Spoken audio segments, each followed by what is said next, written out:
सोचता कोई और है, मैं ख्याल किसी और का, मुझे सोचता कोई और है,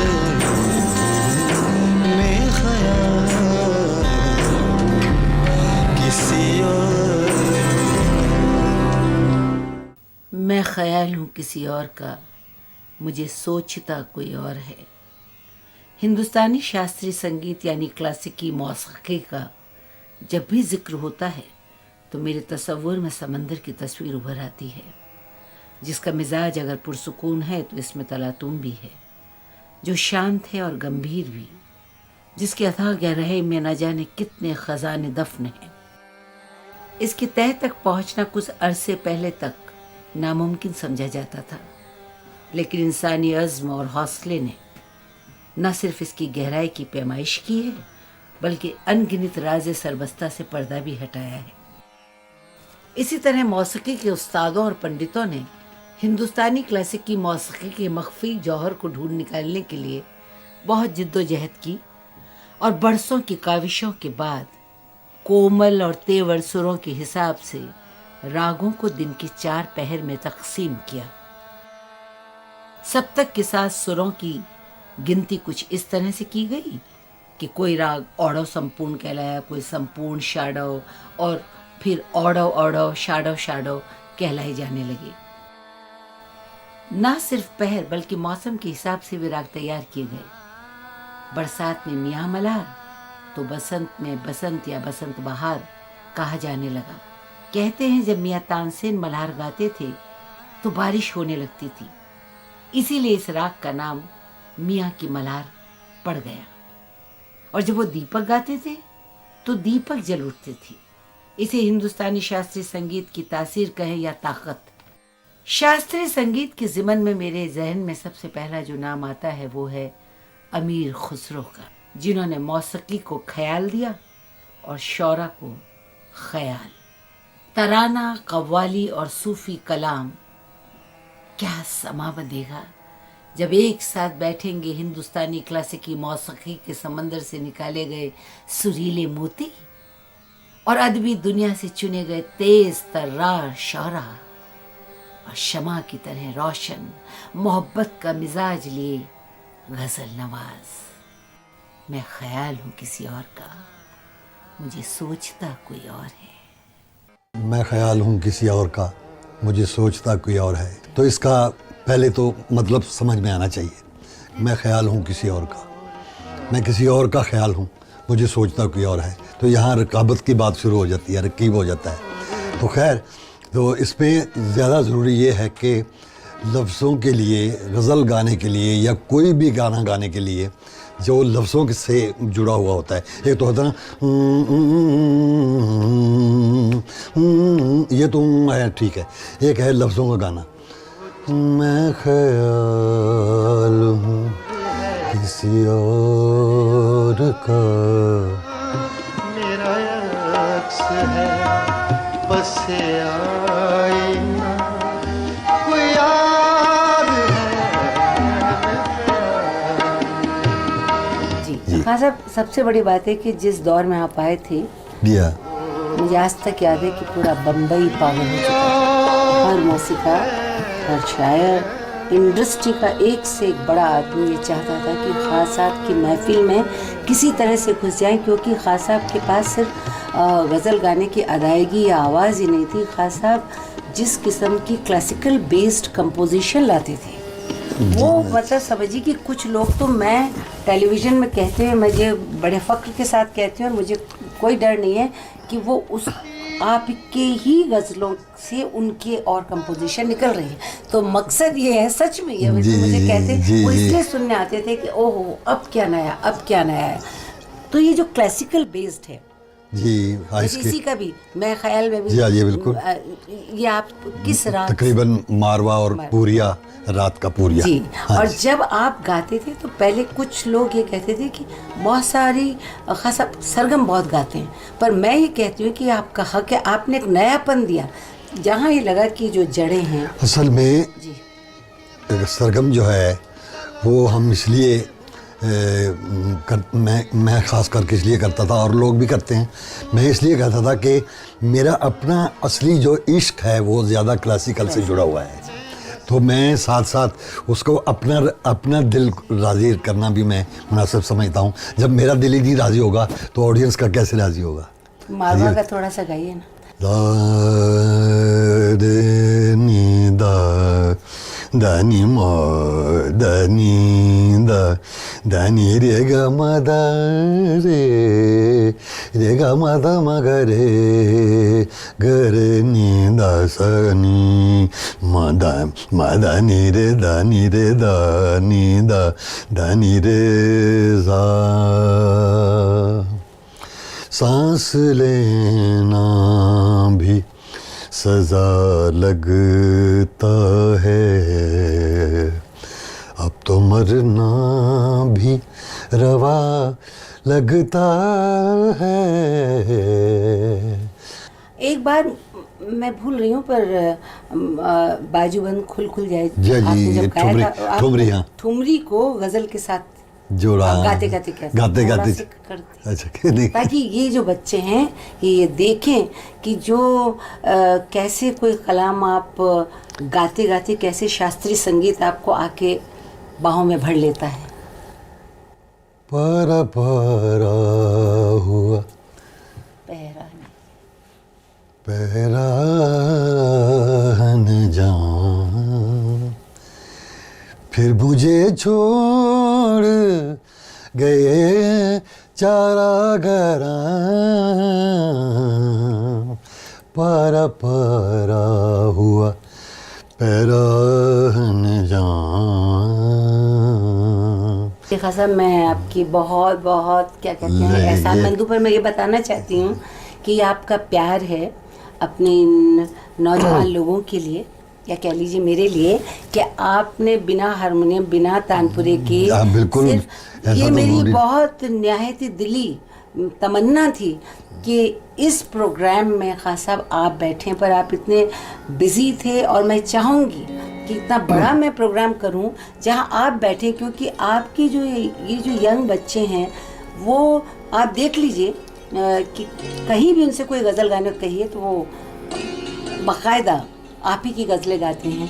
तो ये दुर्भाग्य रहा कि आप मौजूद नहीं होंगे, पर बस मैं सब बच्चों को उनके लिए दुआ भी करता हूँ और सब आने वाले कमिंग आर्टिस्टों के लिए मैं तहे दिल से दुआ करता हूँ कि वो बहुत अच्छा गाना गाते रहें। और गाना तो बहुत अच्छा गॉड गिफ्टेड भी होता है, आर्टिस्ट बन के आता है, लेकिन फिर भी सीखना पड़ता है और सीखना चाहिए। आप ये बताइए कि शायर आपके दिल के करीब कौन से शायर थे? और मेरे दिल के करीब तो वैसे तो मैं सब शायरों को गाया, वहाँ से लेके जब मैं बचपन में 13-14-15 बरस का था तो रेडियो पाकिस्तान लाहौर से मैंने स्टार्ट लिया। रेडियो सिंगर उस वक्त ऐसा होता था जैसे कि पता नहीं बहुत पूरी दुनिया का बड़ा सिंगर है, रेडियो सिंगर उसे कहते थे। सबसे ज़्यादा जो मेरे दिल के करीब जिन्होंने मुझे शायरी का मतलब साथ साथ बताया वो मेरे उस्ताद भी ठहरे, मैं उनको उस्ताद ही मानता हूँ।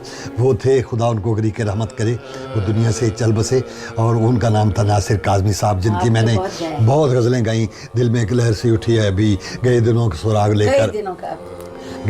सुराग लेकर किधर से आया किधर गया वो, अजीब मानूस अजनबी था मुझे तो हैरान कर गया वो, और फिर सामन रुत की पवन चली तुम याद आए, वो जो गज़ल है उनकी, गए दिनों का सुराग लेकर, गए दिनों का सुराग लेकर किधर से आया किधर गया वो।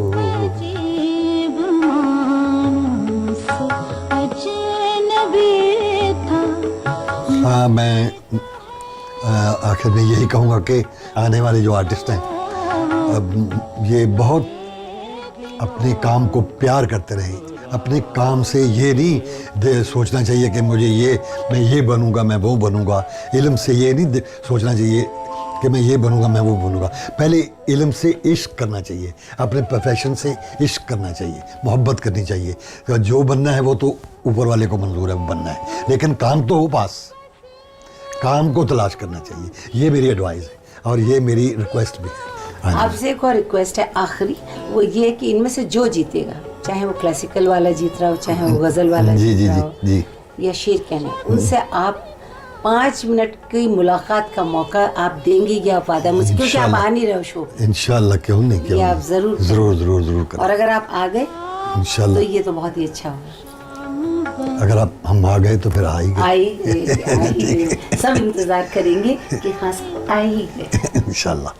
शुक्रिया।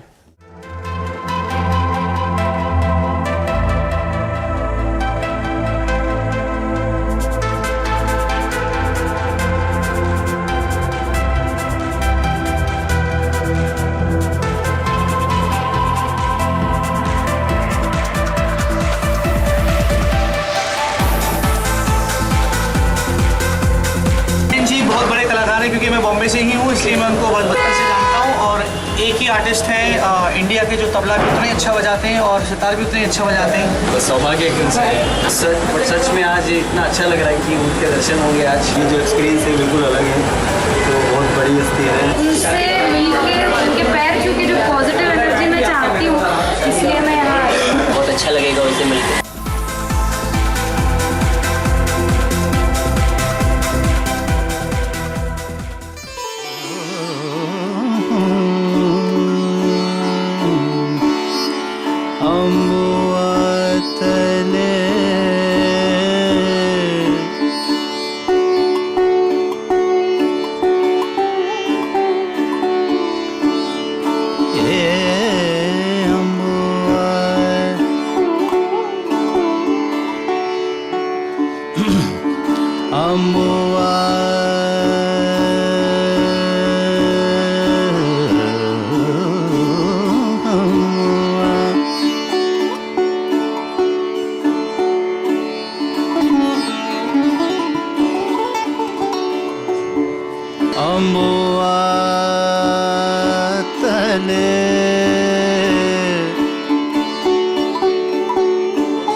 डोला रख दे मुसाफिर,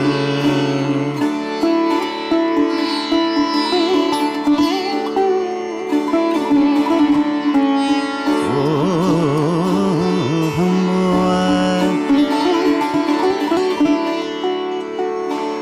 अम्बुआ तले डोला रख दे मुसाफिर, आई सावन के बहार बहार रे, आई सावन की बहार।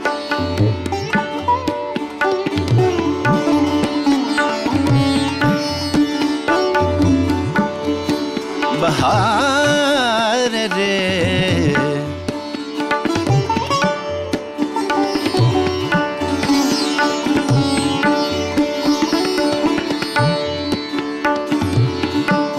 ताल में चमके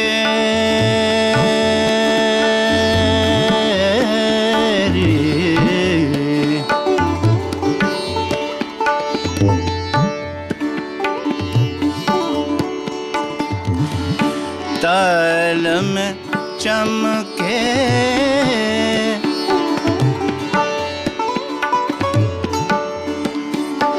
ओ जी, ताल में चमके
सौरभ बहुत अच्छा गाया, बहुत अच्छा, जीते रहो। और भोपाली राग में सीधा सपाट जाना कभी कभी मुश्किल हो जाता है तान, बड़ा अच्छा लिया तुमने।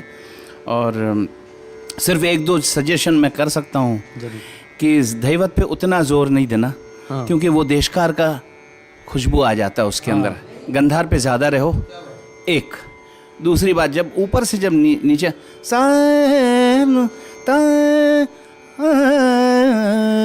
पंचम पे खटका मुर्की मत लेना, तो शुद्ध कल्याण का कलर आ जाता है। पंचम को सीधा रखो। ओके, पंचम पे मुर्की ले ली तो शुद्ध कल्याण हो गया, बस। बहुत अच्छे।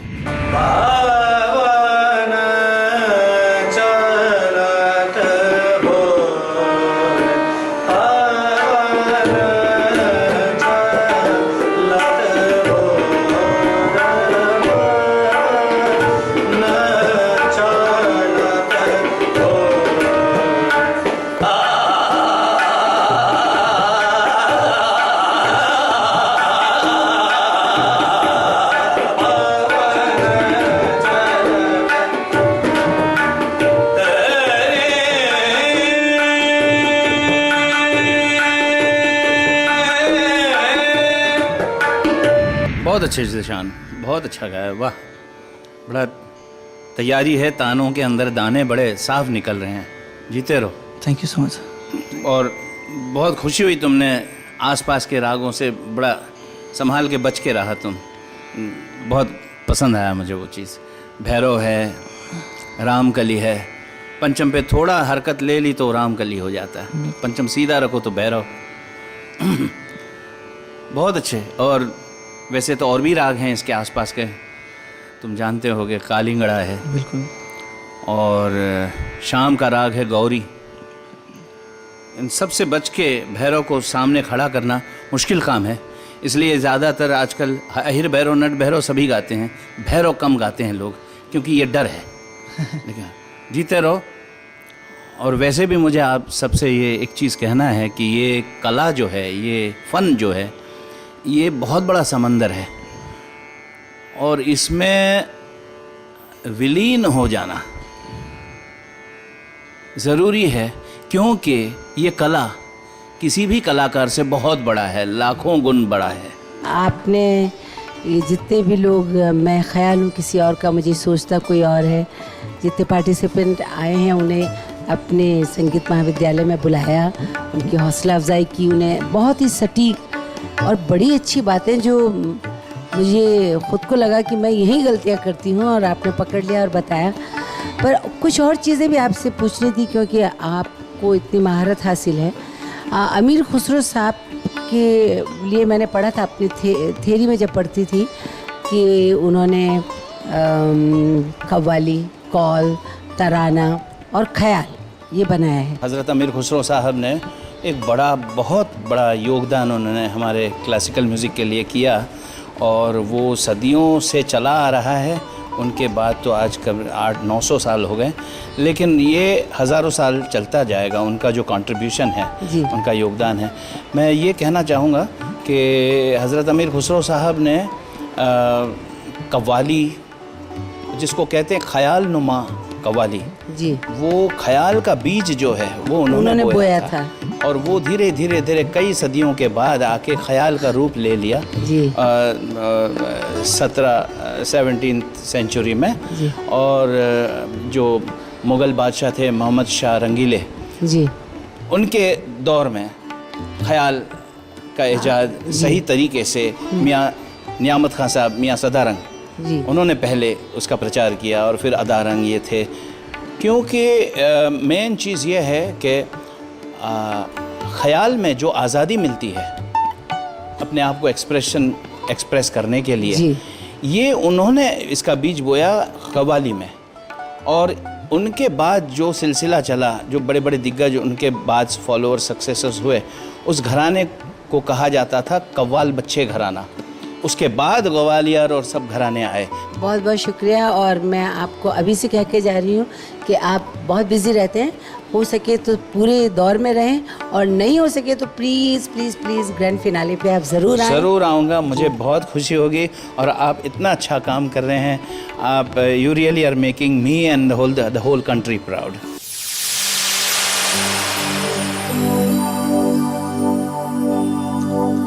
अम्बवा की डाली पे कोयल बोले, बाबुल के अंगना में झूला झूले, बाबुल के अंगना में कब तक रहेंगे मुनिया पिया घर जाए, चिड़ैया उड़ी उड़ी जाए, मोरा पपैया पियू पियू बोले, मुझे बिरहन का जियरा डोले, अरे भर भर उड़ी उड़ी जाएंगे मुनिया पिया घर जाए, चिड़ैया उड़ी उड़ी जाए।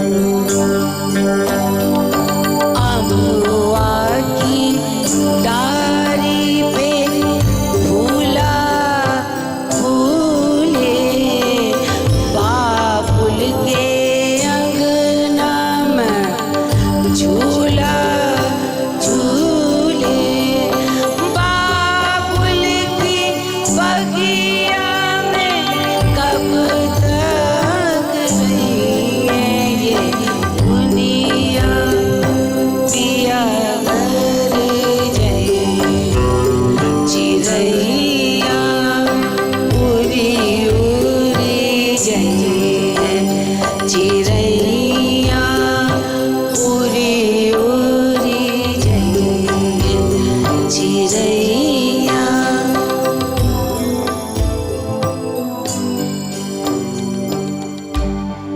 खुसरो साहब को देहात से बहुत लगाव था। खुसरो साहब गांव की लड़की का दर्द समझते थे। उन्होंने गांव को, यानी तुर्किस्तान से आए थे, पर भारत और खास तौर से उत्तर प्रदेश के गांव को उन्होंने पी लिया था। खुसरो जहां में मुजफ्फर अली साहब ने मुझे ये मौका दिया कि मैं उनकी इन 4 लाइनों पे या उनके इस गीत पे, जिन्होंने बहुत सारे बाबुल पे बहुत सारे गाने लिखे हैं, उस पे मैं कंपोजिशन करूं। और मैंने गाया, और मुझे फ़ख्र है कि मुझे भी ये मौका हासिल हुआ, क्योंकि वो आम आदमी को, आम भाषा को बहुत प्यार करती थी। मुझे याद आया, मैं पढ़ रही थी जब खुसरो साहब ने अपने बेटे गवासुद्दीन से मरते समय कहा था कि एक बात याद रखना कि हिंदुस्तान मुझे बहुत प्यारा है, और इस हिंदुस्तान में अगर लोगों तक पहुंचना है तो हिंदवी को तुम्हें गले लगा के रखना होगा। एक बात और भी कही थी कि कभी दरबार के लिए मत गाना, और खुसरो साहब ने ही शायरी को ख्याल दिया है। तो ये एक ऐसा रियलिटी शो है जिसमें शायर हैं, जिसमें गज़ल नवाज हैं, जिसमें हमारे ख्याल के भी लोग हैं। और मैं ये कहना चाहूँगी कि मैं अकेला ही चला था जानिबे मंजिल, लोग मिलते गए, कारवां बनता गया। ये ख्याल सिर्फ पैदा हुआ था मेरे दिमाग में, पर इसको एक बड़ा ख्याल, उसके पीछे कम से कम 100 लोगों की टीम है और उनके एक्सपर्ट्स हैं। तो आइए मैं शुरू में आपको अपने सेट से मिलाती हूँ, फिर लोगों को मिलाती हूँ जिनके साथ आने वाले 3 महीने आप लोग बराबर दिन गुजारेंगे। तो हम चलते हैं सबसे पहले खुसरो साहब के ख्याल से, यानी कि जो लोग एक प्योर क्लासिकल गाने के लिए आए हैं, एक से एक बढ़कर हैं। यहाँ बैठेंगे हमारे क्लासिकल के मौसीकार जिनको नाम दिया गया है चमनिस्तान। यहीं से निकलेंगे हमारे बड़े बड़े राशि साहब, भीमसेन साहब, ओंकार नाथ जी और कुमार गंधर्व और किशोरी अमनकर यहीं कहीं हैं, छुपे बैठे हैं। और नौजवान क्लासिकल को इतना पसंद कर रहा है, ये देखकर मुझे बहुत खुशी है। इसके लिए हम जयपुर भी गए, लखनऊ भी गए, भोपाल भी गए और बॉम्बे और पूना से और दिल्ली से हमारे कंटेस्टेंट आए हैं, तो आप उनसे मिलेंगे।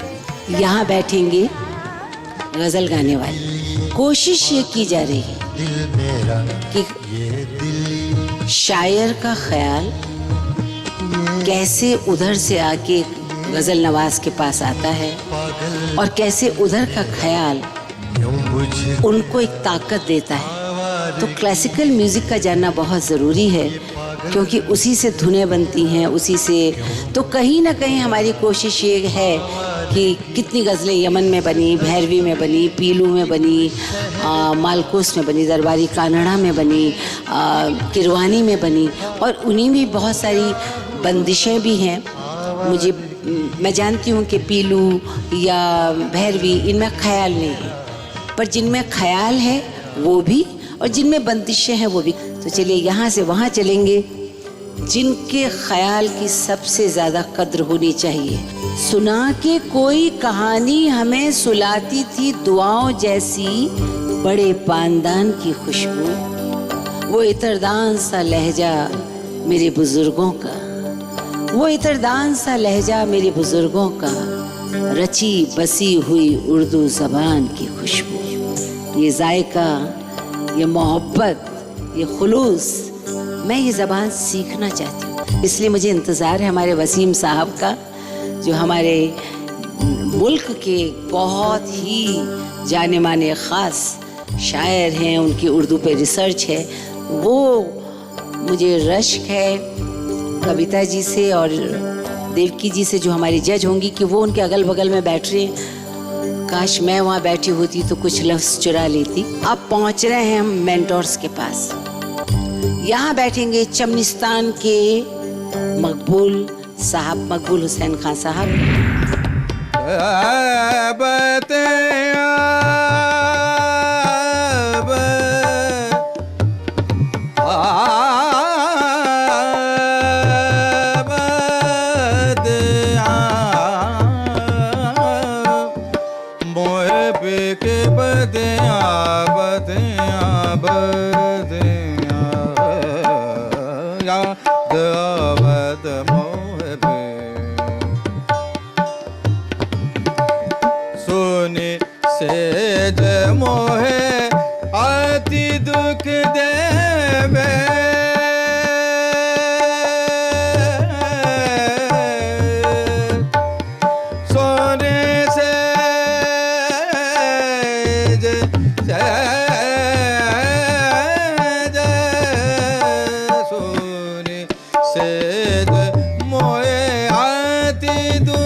गम गम गद याद आवत मोर नि ध नि ध म ध ग म स ग म नि ग नि ध याद आवत ध नि ध नि ध म ध म ग म ग ध नि ग स याद आवत मोर के बतिया याद आवत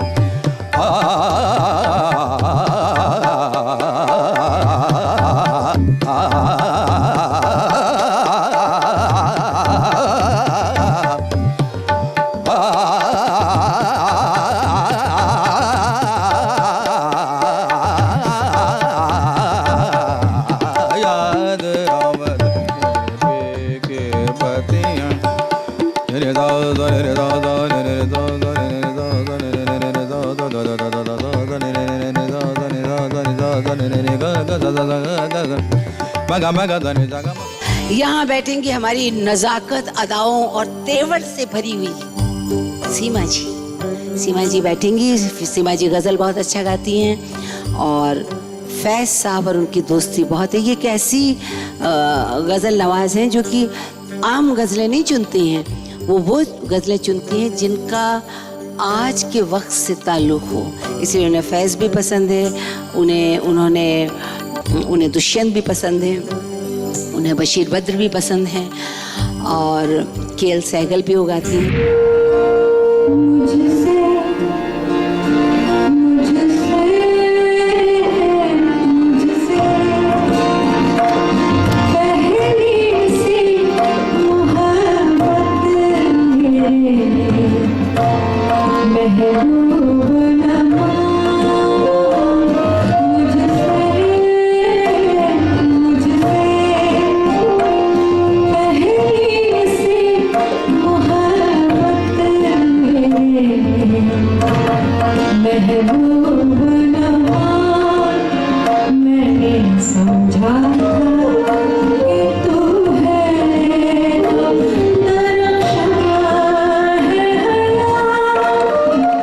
और यहाँ बैठते हैं हमारी कम मुस्कुराने वाले इब्राहिम अश्क साहब। तो मैंने इब्राहिम अश्क साहब से पूछा था कि आप कभी कभी तो मुस्कुराते हैं, पर ये अश्क कैसे आया?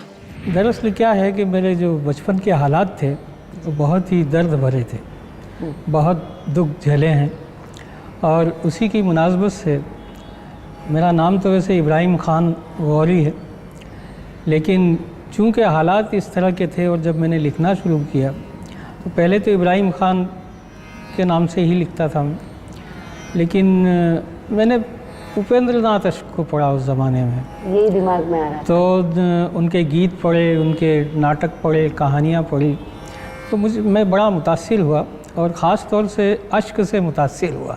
तो मैंने फिर अपना तखल्लुस भी इब्राहिम अश्क रखा। देखा नहीं है अर्श का हिलना अगर कभी, देखा नहीं है अर्श का हिलना अगर कभी, टूटा हुआ किसी का ज़रा दिल दुखा के देख। अरे ये मेरी पहली गज़ल का शेर था। ख़ास तौर से हमारा जो फ़नून लतीफ़ा है, जिसे ललित कलाएं हम कहते हैं, चाहे वो पेंटिंग हो, चाहे मौसीकी हो, चाहे शायरी हो, और शायरी को जो दर्जा है इन सब में वो बड़ा दर्जा है, क्योंकि शायर सबके गमों को सोच सकता है, सबके गमों को अपने तौर पे बयान कर सकता है। आप जब मान लीजिए मौसीकी की फील्ड में तो आपको आमिर खां को सुनना पड़ेगा जी, आपको बड़े गुलाम अली खां को सुनना पड़ेगा, आपको मेहदी हसन को सुनना पड़ेगा, शायरी में मीर को आपको पढ़ना पड़ेगा, गालिब को पढ़ना पड़ेगा, अल्लामा इकबाल को पढ़ना पड़ेगा, नासिर काज़मी को पढ़ना पड़ेगा, फिराक गोरखपुरी को पढ़ना पड़ेगा, इनको सबको पढ़ना पड़ेगा। जब तक आप पढ़ेंगे नहीं आपको कैसे पता चलेगा कि आप क्या कह रहे हैं क्या नहीं कह रहे हैं।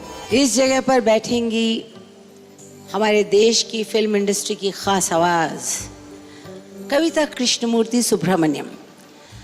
कविता जी जितनी सीधी सरल लगती हैं उतनी है नहीं, क्योंकि वो पकड़ लेती हैं। तो ऐसा जज एक ख़तरनाक जज है और इन्हें ख़ास तौर से इसलिए बुलाया गया है कि इन्हें लगाव है, मधु रानी को पसंद करती हैं, गुलाम अली साहब को पसंद करती हैं, मेहदी हसन साहब को पसंद करती हैं, लता जी की मुरीद हैं और ख़ुद एक बेहतरीन गायिका हैं, और वहीं से शुरू हुई हैं जहाँ पर ये लोग बैठे। भी जाओगे तरस रहे हैं। और अब इस चेयर पे मैं नहीं बैठती हूँ भैया। इस चेयर पे जो बैठने वाले हैं वो एक ऐसी शख्सियत हैं जिनकी मतलब पूरे जहन में ऊपर से लेके उर्दू जो है तैर रही है, जो कि बहुत बड़े हमारे देश के शहंशाह हैं जहाँ तक गज़लों का लिखने का ताल्लुक़ है। उसके अलावा इंसाइक्लोपीडिया हैं। तो मैंने बहुत सोचा था कि मैं भी कुछ कंट्रीब्यूट करूँगी इस पूरे ख़यालों की महफ़िल में। पर जब मैं इनको बोलते सुनूंगी, जब मैं मिली थी, जब मैंने कहा था कि आप आइए, उसी वक्त मैंने सोचा बहुत बड़ी गलती की है कि मैंने इनसे कहा कि आप आइए, क्योंकि अब मैं नहीं बोल पाऊंगी। जयपुर वाले जो हैं वो या तो जयपुर बोलते हैं या सा को शाह बोलते हैं, और वो सब मुझ में है। तो मैं अगर आएंगे तो शायद छुप ही रहूँगी और कहीं छुप जाऊँगी। लगता तो बेखबर सा हूँ, लेकिन खबर में हूँ। लगता तो बेखबर सा हूँ, लेकिन खबर में हूँ। तेरी नज़र में हूँ तो मैं सबकी नज़र में हूँ। हमारे दिल में भी झांको अगर मिले फुर्सत, हम अपने चेहरों से इतने नज़र नहीं आते कि आप नाराज़ हों, रूठें कि खफा हो जाएं, बात इतनी भी न बिगड़े कि जुदा हो जाएं। तो वसीम साहब यहाँ बैठेंगे और हमें बहुत फ़ख्र है कि उन्होंने हाँ किया और वो आने वाले हैं। और वहाँ बैठेंगी एक बहुत ही खूबसूरत, उम्र में छोटी बट ख़यालों में बहुत बड़ी, जिनका नाम है देवकी पंडित। वो किशोरी अमोनकर जी की शिष्या हैं, वैसी की वैसी। मैं सच कहूँ तो वो क्लासिकल की साध्वी हैं।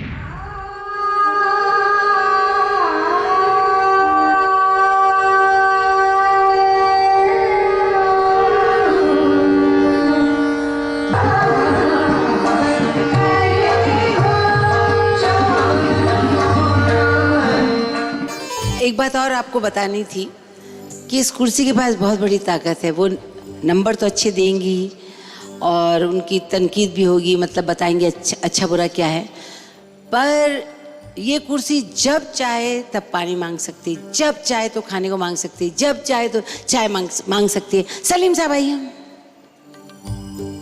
चाय दीजिए। नाश्ता खाएं? लाने गया, इतनी देर क्यों लगाई? प्रोड्यूसर कौन है, भूखा है? बारिश वारिश के लिए थोड़ा गरम लाओ। खास जगह हमने बनाई है जिसका नाम है खुसरो महल। हमने खुसरो महल इसलिए बनाया कि अमीर खुसरो साहब तो एनर्जी देते थे, बात करने का, उठने बैठने का सलीका, लोगों को मोटिवेट करने का तरीका। तो जो जिनके भी नंबर कम आएंगे तो उन्हें वहाँ भेजा जाएगा। जगदर्शन का मेला, जगदर्शन का मेला।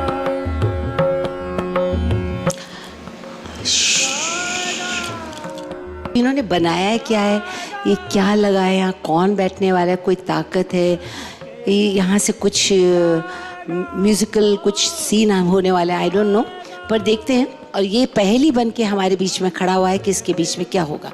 जगदर्शन का मेला, जगदर्शन का मेला। पूरे सेट का मैंने आपको दौरा तो करवा दिया, पर आगे कौन इसके पीछे एक छोटी सी लड़की है जो कि ताकत में बड़ी है और मेरे साथ वो को डायरेक्शन का काम इसमें कर रही हैं। सुपर्णा जी आइए।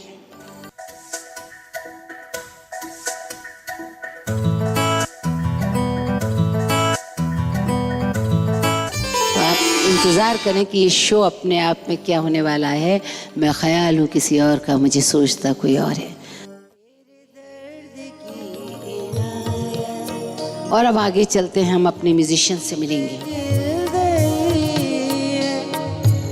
शबगम में रोते रोते हम, शबगम में रोते रोते मुझे नींद आ गई है, तेरे दर्द की इनायत।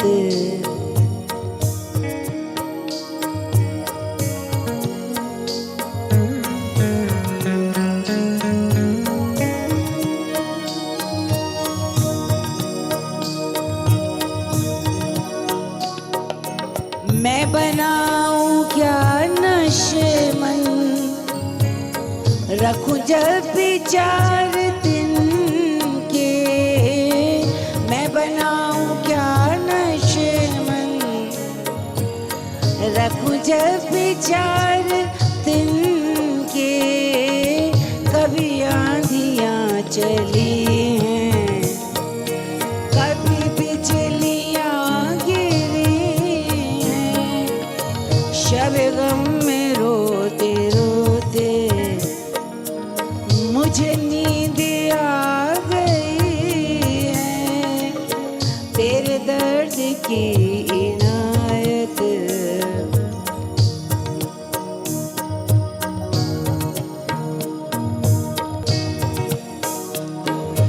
मेरा दामने गदाई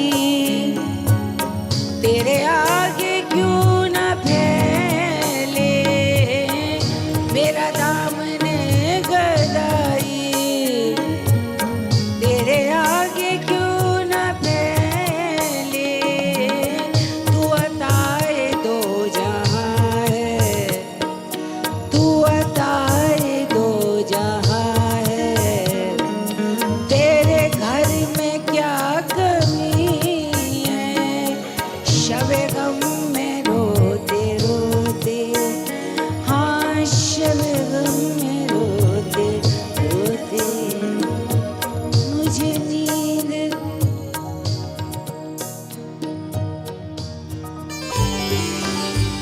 अब मैं आपसे रुखसत चाहूंगी। सुरों की इस दरिया में कश्ती की पतवार रहेगी अब अक्षय मौर्य के हाथों में। ये आपका हर कदम पे साथ देंगे और शो को आगे बढ़ाएंगे। तो आ रहे हैं अक्षय मौर्य, ये हैं हमारे हैंडसम एंकर अक्षय मौर्य। बहुत बहुत शुक्रिया इला जी, बहुत बहुत शुक्रिया। बहुत बड़ी जिम्मेदारी सौंप दी है आपने मेरे कंधों पर। एक और भी बहुत बड़ी जिम्मेदारी है कि ये बात याद रखिएगा कि जजेस और मेंटोर के बीच में कोई ना इत्तेफाकी ना हो और शो का माहौल बहुत खुशगवार रहे। इला जी यकीन जानिए मैं पूरी कोशिश करूंगा कि मैं आपकी उम्मीदों पर, आपके मयार पर खरा उतरूं। तो बस इसी भरोसे से मैं चलती हूँ, जीते रहिए। नवाजिश। तो दोस्तों हम और आप मिलके इस शो को आगे बढ़ाएंगे। मैं आपके लिए खूबसूरत गजलें और खूबसूरत मौसीकी लेकर आता रहूंगा और बदले में हमें जरूरत सिर्फ आपकी मोहब्बत की होगी। अगले हफ्ते हमारे शौरा, मौसीकार और हमारे गुलकार, जिन्हें हम सारे हिंदुस्तान से चुनकर लाए हैं, आपके हवाले होंगे। हिंदुस्तानी क्लासिकी मौसीकी, अदबी और गजल की दुनिया से चुने गए शौरा और फनकार पहली बार जज साहिबान और नाजरीन से मुतारिफ होंगे। एक एक करके सबकी शक्लें और तेवर मेरी आंखों के सामने घूम रहे हैं। तो मिलिए इनसे, ये हैं हिंदुस्तानी क्लासिकी मौसीकी के समंदर से निकाले हुए हमारे मोती और अदबी दुनिया के तेज तर्रार शौरा और मोहब्बत का मिजाज लिए शमा जलाते हुए गजल नवाज। एक ऑडिशन हुआ था लखनऊ में, शो का नाम ख्याल हूँ किसी और का, मुझे सोचता कोई और है। तो उस ऑडिशन में बहुत ढेर सारी भीड़ थी, बहुत से लोग आए थे, बहुत सिंगर्स थे, क्लासिकल सिंगर्स थे, गज़ल गायक थे और शोरा थे। लेकिन मेरे लिए बहुत मसर्रत की बात है, बहुत खुश हुआ कि अकेले यूपी से मेरा सिलेक्शन हुआ। स्पेशली इला मैं इनका शुक्रगुज़ार रहूँगा और हम सब लोग शुक्रगुज़ार हैं कि उन्होंने ऐसा मिसरा दिया गालिब की उस गज़ल का जो हिंदुस्तान के घर घर तक की पहुँची। मिसरा था कौन जीता है तेरी जुल्फ़ के सर होने तक, खुश्क होठों को मेरी चश्म को तर होने तक, खुश्क होठों को मेरी चश्म को तर होने तक, ठहर जा दिल पे जुदाई का असर होने तक, खुश्क होठों को मेरी चश्म को तर होने तक, ठहर जा दिल पे जुदाई का असर होने तक, और जिस्म को छू के, खुसूसन ये शेर की, जिस्म को छू के मेरी रूह में उतरा है कोई, कर दे मुझको न फरिश्ता वो सहर होने तक। मैं राधा कुलकर्णी इंदौर से आई हूँ और बेसिकली मैं खंडवा की रहने वाली हूँ, किशोरदा की नगरी खंडवा। और मैंने वहीं से शुरुआत की है म्यूज़िक सीखने की। मनोनीता मुखर्जी मैम के यहाँ मैं सीखती थी।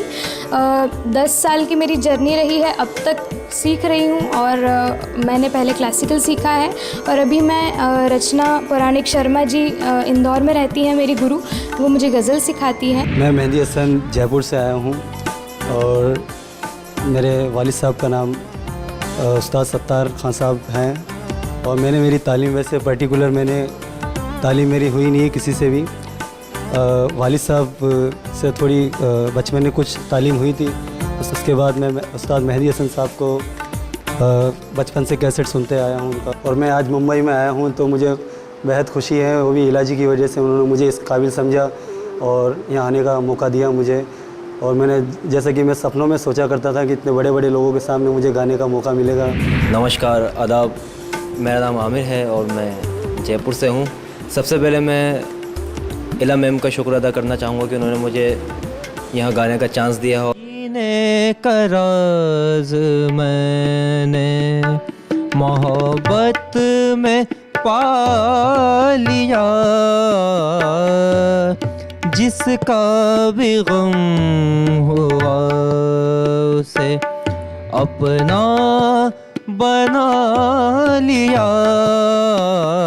खुदा करे कि मोहब्बत में वो मकाम आए, खुदा करे कि मोहब्बत में वो मकाम आए, किसी का नाम लब पे तुम्हारा नाम आए। Hello friends, I am Shashank थाडा। I belong to Rajasthan. मैंने अपनी संगीत की शिक्षा जब मैं 10 साल का था तब से मैंने अपनी संगीत की शिक्षा शुरू करी। मेरे उस्ताद, मैंने संगीत की शिक्षा ध्रुपद गायकी की जानी मानी हस्ती गुंडेशा ब्रदर्स से मैंने क्लासिकल की तालीम ली है और उसके बाद मेरा इंटरेस्ट लाइट म्यूज़िक की तरफ हुआ, स्पेशली गज़ल गायकी की तरफ मेरा रुझान हुआ। तो मैंने डॉक्टर रोशन भारती, जो कि सेनिया घराने से बिलोंग करते हैं, सेनिया घराने से उस्ताद मेहदी हसन साहब और जगजीत सिंह जी भी उसी घराने से बिलोंग करते हैं। मैं अपने आप को खुशनसीब समझता हूँ कि उस परिवार से मुझे जुड़ने का मौका मिला है। जीता है तेरी जुल्फ के सर होने तक, दहलीज पे तारों का गुजर होने तक, राह तकता हूँ तेरी वक्त सहर होने तक। अपने घर का मैं अकेला हूँ चरागे उम्मीद, मुझको हर हाल में जलना है सहर होने तक। सबको आराम की होती है तलब मंजिल पे, सबको आराम की होती है तलब मंजिल पे, टूट जाते हैं बदन ख़त्म सफ़र होने तक। उम्र मोहलत है फ़कत पल के झपकने तक की, उम्र मोहलत है फ़कत पल के झपकने तक की, कौन जीता है तेरी जुल्फ के सर होने तक।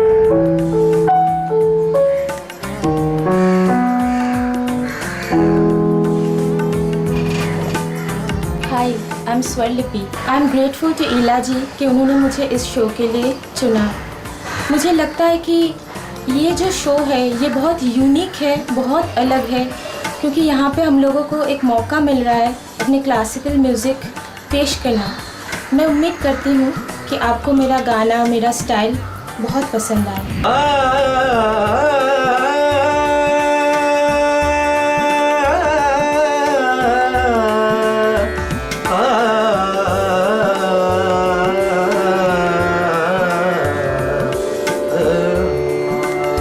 नमस्कार, आदाब, मेरा नाम ज़ीशान खान है और मैं मुंबई से हूँ। गाने की शिक्षा मैंने 3 साल की उम्र से उस्ताद मकबूल हुसैन खान साहब से ली है और मैं घंटाबंद शागिर्द हूँ अपने पीर और मुर्शिद हज़रत शाह सीमिया साहब का। वैसे गाने की तालीम मैंने पंडित फजल हरवटे जी से भी ली है। नमस्कार, मेरा नाम सिद्धार्थ पाराशर है, मैं भोपाल से हूँ। मैं पंडित सिद्धराम स्वामी कोरवार जी से सीख रहा हूँ, अपनी शिक्षा पिछले 8 सालों से उनसे ले रहा हूँ शास्त्रीय संगीत की। और गुरुजी का आदेश हुआ, मेरे को इस कंपटीशन के बारे में पता चला उनसे, तो भोपाल में इला जी आई हुई थी, तो उस समय मैं वहाँ गया, ऑडिशन मैंने दिया।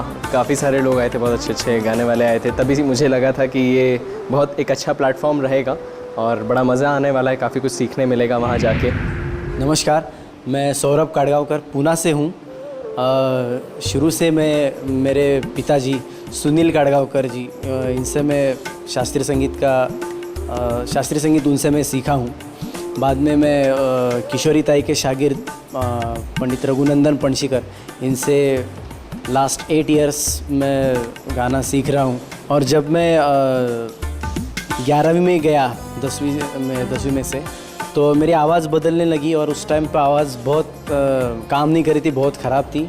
इसलिए गाने का शिक्षण चालू ही रहना, मतलब कंटिन्यू करना था। इसलिए मैंने हारमोनियम सीखना शुरू किया और पूना में गांधर्व महाविद्यालय में श्री प्रमोद मराठे, इनसे मैं हारमोनियम का भी ट्रेनिंग उनसे लिया मैंने। मैं राशिद राही, मैं जबलपुर से आया हूँ और मैं शायरी 10 साल से सीख रहा हूँ और कर रहा हूँ। मेरे उस्ताद अनवर निज़ामी साहब हैं। चित्रांश करें। सभी गुजरे हुए लम्हों की तस्वीरों में एक सूरत, सभी गुजरे हुए लम्हों की तस्वीरों में एक सूरत, कभी हंसती नज़र आई, कभी रूठी नज़र आई। न जाने ये किसके शराब की है मेरी ज़िंदगी जो बिन बाप की है। कि अब तो लगता है, इसमें एक शब्द है खाब पंचायत। अब तो लगता है न जाने किसके शराब की है मेरी ज़िंदगी जो बिन बाप की है। अब तो लगता है दिल की न सुनूं, इसकी सारी पंचायत खाब की है। वो मिसरा था, कौन जीता है तेरी जुल्फ के सर होने तक। पंजाम के बारे में ना इतना सोचें, जहन थक जाएगा आगाज़े सफ़र होने तक। कि तू ही रहता है मेरे कल्बो जिगर में, लेकिन ता है तेरी जुल्फ के सर होने तक। एक जरा दिल के करीब आओ तो कुछ चैन पड़े। एक जरा दिल के करीब आओ तो कुछ चैन पड़े। जाम को जाम से टकराओ तो कुछ चैन पड़े। जाम को जाम से टकराओ तो कुछ चैन पड़े। एक जरा दिल के करीब आओ तो लगता है न अपनों की तरह मिलता है। गैर लगता है न अपनों की तरह मिलता है।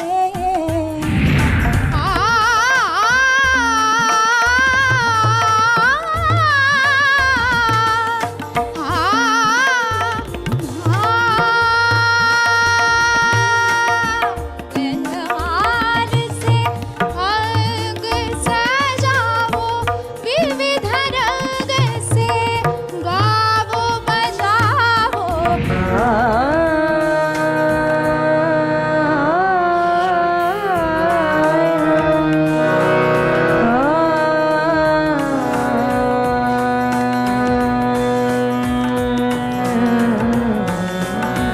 आदाब, मैं हूँ पूजा गायतोंडे, बम्बई से हूँ और मैं गज़ल गाना बहुत पसंद करती हूँ। जो मेरी क्लासिकल की तालीम है वो पंडित SCR भट्ट गुरुजी, जो आगरा घराने के बहुत बड़े गुलकारों में से हैं, उनसे हुई है। श्री राजा उपासनी जी है, श्रीमती सुनीति गंगोली जी हैं। और मेरी जो ज़बान में जो घर पे बोलती हूँ वो कोंकणी है, लेकिन गज़लों के लिए जो उर्दू के तलफ़ुज़ लगते हैं उसकी जो तालीम है मैं उस्ताद इब्राहिम दरवेश और श्री जावेद अहमद फ़खीन से।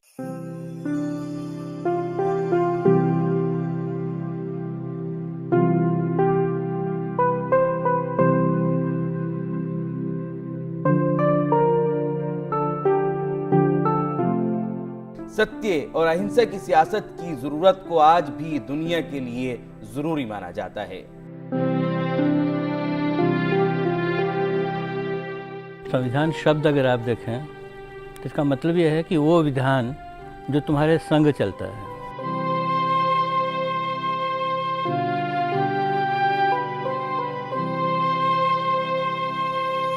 हमने सोच समझ के एक ऐसा